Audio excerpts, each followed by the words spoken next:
welcome everybody to the third training video that I'm doing for you guys for the free resources. As a big fat thank you for buying my book. Welcome, my name's Tam Wilson and I am the collie coach, and I'm back again with Brae today. We're going to do a hand touch video. I'm going to show you kind of the very basic building blocks of how I started teaching Brae to do a hand touch. So I'm going to get down on the floor and we will get going. So here we are with me and Brae again today. She is probably the best one that I have managed to teach hand touch to. Darren's pretty good as well, but I thought I'd end up teaching you with Brae. So today I haven't got the high value treats that I talked about in the Leave It video. I've just got the kind of middle of the road store-bought treats, the WAG ones that Brae quite likes.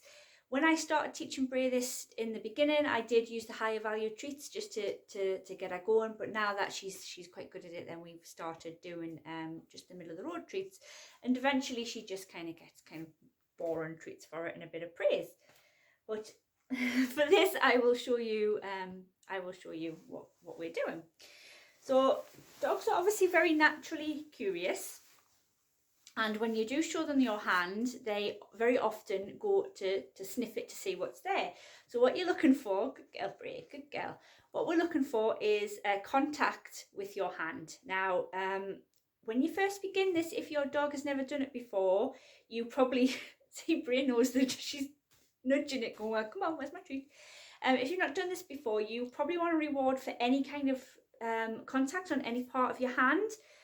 Again, like I talked about in the last video, you need to set your criteria about what you are wanting to achieve. Do you want them to do a hand touch in the middle of your hand? Do you want them to do a hand touch on your fingers? Do you, on your thumb? Where do you want your dog to do a hand touch? It's up to you. But when you do decide, keep it consistent. But like I say, when we're first beginning, when they're just kind of getting the gist, you might be happy with them touching anywhere on your hand. So the way I used to start off, I have a treat in one hand, treat in that hand, and I would show Brae this hand. Yes. And as soon as her nose makes contact with my hand, I tell her yes and I give her a treat. Now, when I first started teaching this with Brae, I used a clicker, but like I talked about in my first video, I'm not using the clicker because that is, for you guys, it is quite advanced unless you have really good timing and you know exactly what you're doing. So we're just here using a marker word, which is yes. Nice, happy, kind of high-pitched, nice noise that she knows that she's getting it right and she's getting that treat. So we go again. Yes, good girl. There we go. So a few repetitions of this where your dog is touching anywhere on your hand. Once they get that, they pick it up pretty quickly usually. Obviously some dogs do take a little bit longer than others. Yes, good girl, Brae. Yes. Yes. She's pretty good. I love working Brae because she just picks things up so quickly. And then she goes kind of through a repetition of things that she knows how to do to try and get the treat. But it's quite funny. You are a very good girl. So with Brae, I wanted to touch the palm of my hands, not my fingers, because that's the criteria I am setting. I wanted to do this bit. So if once she kind of gets the gist of that's what I'm asking for when I present my hand to her, if she gets it wrong and she touches my fingers or sort of down here, she doesn't get a reward, and I don't do anything, I don't say anything, I just stay still, and then she usually offers it again. If she's struggling, or if your dog's going to struggle, you could try kind of wiping the treat on your hand. So if you're using something kind of extra high value, it will make it a little bit more smelly, and it can encourage them to go there. But just be aware that you could start getting them licking your hand, and that's not what you want. So don't reward the lick, only reward a nose touch.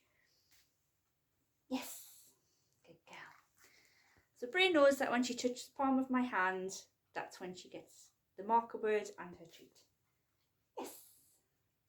Now, again, with the cue words, we have touch, which is what I say to all my girls when I want them to touch my hand. Again, you could pick a word out of the air. You could pick whatever word you like, as long as you use it consistently and that's the only word you use and you don't chop and change to confuse the dog. But we don't put them in yet. We, like I've said in all my videos, we put the cue word in when the behaviour is quite solid. So basically, you want to think about when you're going to put your word in is when you can bet somebody money that your dog's going to do it when you go through the training routine. Is if your dog can do it without a cue word on, and you're confident that you're going to win money off somebody because you bet them that, that's when you can start putting a cue word in. So for Brae, I say touch. Yes. Good girl. Now for Brae, we are starting to work on now the next stage, which is duration. So I want her to touch my hand for longer than just kind of a touch and then come back.